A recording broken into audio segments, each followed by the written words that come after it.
Imaginez un pays où chaque goutte d'eau est un combat, où les familles se réveillent en pleine nuit pour remplir des bassines avant la prochaine coupure, où les villes entières vivent au rythme d'un rationnement invisible mais permanent. Cette réalité, des millions d'Algériens l'ont vécue pendant des décennies. Mais aujourd'hui, tout est en train de basculer. L'Algérie construit silencieusement l'une des infrastructures les plus ambitieuses du continent africain. Un réseau titanesque qui va transformer la Méditerranée en réservoir national. Bienvenue dans l'ère du dessalement massif, la vulnérabilité invisible d'une nation. L'Algérie porte en elle une contradiction déchirante. Ce géant d'Afrique du Nord, riche de ses ressources énergétiques et de son histoire, cache une fragilité que peu de gens perçoivent de l'extérieur. Sous la surface du développement et de la modernisation se cache une bataille quotidienne contre un ennemi silencieux, la pénurie d'eau. Depuis les années 90, les experts parlaient déjà de stress hydrique. Au tournant du millénaire, le ton est devenu alarmant. Aujourd'hui, nous ne sommes plus dans l'alerte.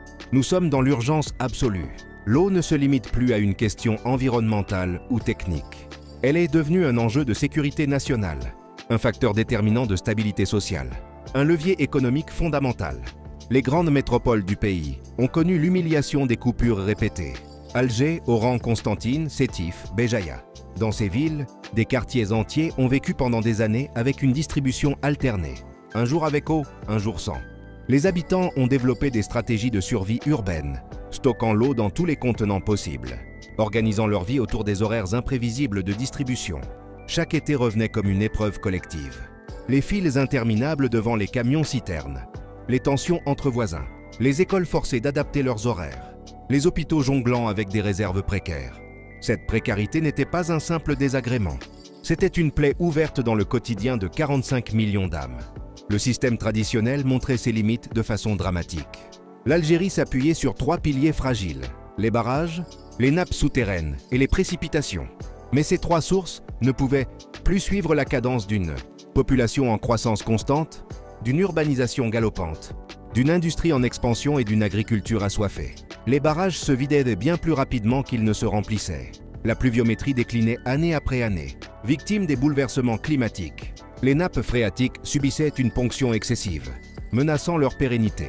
Même les régions de l'Est, longtemps épargnées, ont fini par connaître les mêmes difficultés que l'Ouest. Dans le Sud, certaines localités ont survécu pendant des années, entières grâce uniquement aux camions-citernes. Face à cette équation impossible, l'Algérie devait choisir entre l'effondrement progressif ou la rupture radicale.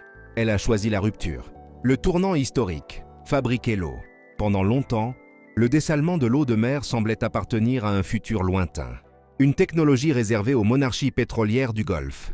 Un luxe énergétique inaccessible, une chimère coûteuse. Mais le monde a évolué. Les technologies se sont perfectionnées. Les coûts ont chuté de manière spectaculaire. Les procédés sont devenus plus efficaces et moins énergivores. Surtout, l'Algérie n'avait plus le luxe d'hésiter. La situation exigeait une réponse à la hauteur de l'urgence. Une réponse audacieuse, massive, définitive.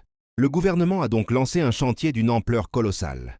Construire une chaîne complète de stations de dessalement tout le long du littoral méditerranéen.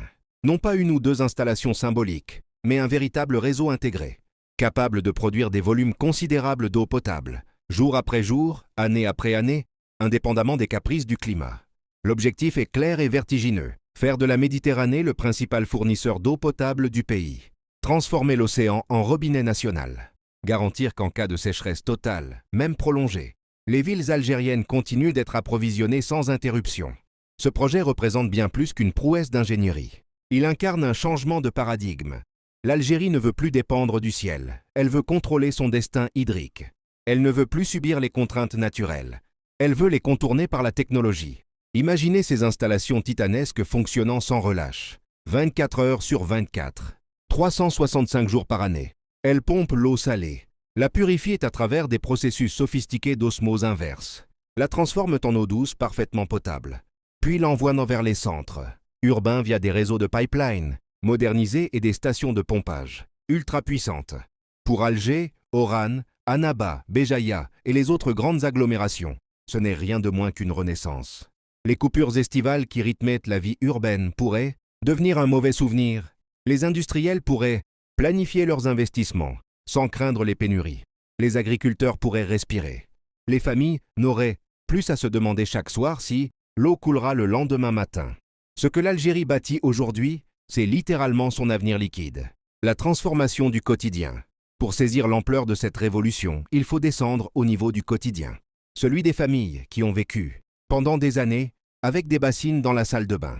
Celui des commerçants qui fermèrent leurs portes faute d'eau. Celui des maires qui calculaient chaque litre pour faire durer les réserves. Dans les quartiers populaires d'Alger, des scènes surréalistes se répétaient chaque été. Des habitants se levaient à 3 heures du matin pour profiter d'une courte fenêtre de distribution. Des enfants faisaient la queue avec des bidons au lieu d'aller jouer. Des personnes âgées portèrent des charges trop lourdes pour elles. Cette dignité quotidienne, bafouée, n'était pas acceptable pour un pays de cette envergure. Le problème ne se limitait pas à la capitale. Oran, Constantine, Blida, Tizi Ouzou, Gigel, partout. Les mêmes images revenaient comme un cauchemar saisonnier. Les tensions dans les quartiers, les commerces paralysés, les établissements scolaires perturbés, les structures hospitalières contraintes de gérer leurs réserves comme un trésor de guerre. Cette pénurie n'était pas un simple inconfort, c'était une menace existentielle qui étouffait l'ambition économique du pays et épuisait moralement sa population. Elle creusait des inégalités invisibles. Elle freinait le développement. Elle alimentait les frustrations. Maintenant, projetez-vous dans un avenir où ces scènes appartiennent au passé. Un pays où l'eau coule en permanence dans les foyers. Un pays où la météo ne dicte plus la vie quotidienne. C'est exactement la promesse du réseau de dessalement. Ces usines ne connaissent ni la sécheresse, ni les saisons. Elles ne fatiguent jamais. Elles puisent dans une ressource inépuisable et la transforment en eau, parfaitement potable. Cette continuité change absolument tout. Pour les ménages, c'est une libération psychologique et pratique. Fini le stress quotidien, les calculs permanents, les stratégies d'économie extrêmes. L'eau redevient ce qu'elle n'aurait jamais dû cesser d'être, un service normal, fiable, accessible. Pour les villes, c'est une renaissance complète. Les réseaux se stabilisent, les infrastructures se modernisent, les hôpitaux fonctionnent sans angoisse, les écoles accueillent les élèves dans des conditions normales, les espaces publics peuvent être entretenus, la vie urbaine retrouve sa fluidité. Pour l'économie, c'est un catalyseur de croissance. Aucune industrie ne peut prospérer sans eau. Aucun secteur touristique ne peut se développer sans eau. Aucune zone industrielle ne peut attirer des investisseurs sans garantie d'approvisionnement. Une ville assoiffée est condamnée à la stagnation. Une ville correctement alimentée peut exploser de vitalité. Mais l'impact le plus profond du dessalement concerne peut-être l'agriculture. Pendant trop longtemps, l'agriculture algérienne était prisonnière d'une équation impossible. Pour cultiver, il faut irriguer. Pour irriguer, il faut de l'eau. Pour étendre les surfaces cultivables, il faut encore plus d'eau. Or, les barrages et les nappes étaient déjà sous pression maximale. Le dessalement change radicalement cette équation. En fournissant l'eau potable des villes depuis la mer, il libère les ressources conventionnelles pour l'agriculture. Les barrages peuvent désormais servir prioritairement l'irrigation. Les nappes phréatiques peuvent se reconstituer. La production agricole peut augmenter sans sacrifier les ressources naturelles. C'est un projet de souveraineté alimentaire autant qu'hydrique. Un levier pour réduire la dépendance aux importations. Un outil pour stabiliser les prix. Une assurance pour l'avenir de millions d'agriculteurs et de leurs familles. Au-delà de l'eau elle-même, ce projet force la modernisation complète des infrastructures. Installation de nouveaux pipelines. Réhabilitation des anciennes conduites. Renforcement des stations de pompage. Connexion de quartiers entiers qui étaient auparavant mal desservis. Le dessalement n'apporte pas seulement de l'eau, il apporte de la modernité. Un nouveau pilier stratégique. Maintenant que nous comprenons l'impact concret sur le quotidien, posons la question stratégique fondamentale. Qu'est-ce que ce projet change véritablement pour l'avenir de la nation? Le dessalement n'est pas simplement de l'eau qui coule plus régulièrement. C'est un changement de paradigme national. Une nouvelle colonne vertébrale pour l'Algérie du XXIe siècle. Parlons d'abord de souveraineté. Pendant des décennies, l'Algérie dépendait d'un facteur totalement incontrôlable, les précipitations. Quand un pays de 45 millions d'habitants confie sa survie aux caprices du ciel, il est vulnérable. Peu importe ses richesses pétrolières, ses ports, ses autoroutes ou ses industries. Sans eau, tout s'effondre. Le dessalement brise cette dépendance. Il coupe le cordon ombilical fragile entre climat et survie nationale. Il transforme une ressource incertaine en ressource maîtrisée. Les pays qui ont compris cela tôt, Arabie Saoudite, Émirats Arabes Unis, Israël, ont sécurisé leur avenir. L'Algérie entre aujourd'hui dans cette même logique d'autonomie stratégique. L'eau cesse d'être un pari météorologique pour devenir une certitude industrielle. Et cette certitude irrigue toute la société. D'abord, l'économie. Un pays où l'eau manque est un pays que les investisseurs fuient. Parce que l'eau est le premier besoin d'une usine, d'un complexe hôtelier, d'un hôpital, d'une école, d'un centre logistique. Le dessalement garantit cette continuité indispensable. Il envoie un signal puissant au monde économique. L'Algérie est prête pour l'industrie moderne. Ensuite, l'urbanisation. L'Algérie n'est plus un pays rural. Elle est devenue massivement urbaine. Alger, Oran, Constantine, Annaba absorbent des centaines de milliers de nouveaux habitants chaque année. Ces métropoles ne pouvaient pas continuer à croître avec des infrastructures vieilles de 40 ans. Elles avaient besoin d'un électrochoc. Le dessalement est cet électrochoc. Car au-delà des usines de purification, le pays installe de nouveaux pipelines, agrandit des stations de compression, réhabilite des réseaux entiers, modernise des systèmes de contrôle automatisés. Des quartiers sous-alimentés sont rééquilibrés. Des banlieues oubliées sont reconnectées. Des infrastructures critiques fonctionnent sans interruption. Tout cela change la qualité de vie de manière radicale. Mais le changement le plus structurant concerne l'agriculture. Pendant des années, les barrages servaient tout d'abord à alimenter les villes. Les agriculteurs passaient en second. Les irrigations étaient limitées. Les surfaces cultivables plafonnées. Les nappes s'épuisaient. Les sécheresses anéantissaient les récoltes. Avec le dessalement, le schéma bascule complètement. L'eau potable des villes provient désormais de la mer. Cela libère des quantités colossales d'eau douce pour l'agriculture. Des régions entières peuvent être irriguées sans épuiser les réserves naturelles. L'agriculture nationale retrouve de la puissance. Ces usines ne remplissent pas seulement les robinets. Elles remplissent aussi les silos, les marchés, les entrepôts. Elles sécurisent les récoltes, stabilisent les prix, réduisent les importations. Quand un pays contrôle son eau, il contrôle son alimentation. Quand il contrôle son alimentation, il contrôle sa stabilité sociale. Le dessalement devient ainsi un pilier stratégique capable de prévenir les crises, capable de protéger la population, capable de garantir la paix intérieure. Il y a aussi un aspect souvent négligé mais crucial, la création d'emplois. Chaque station de dessalement génère des centaines de postes.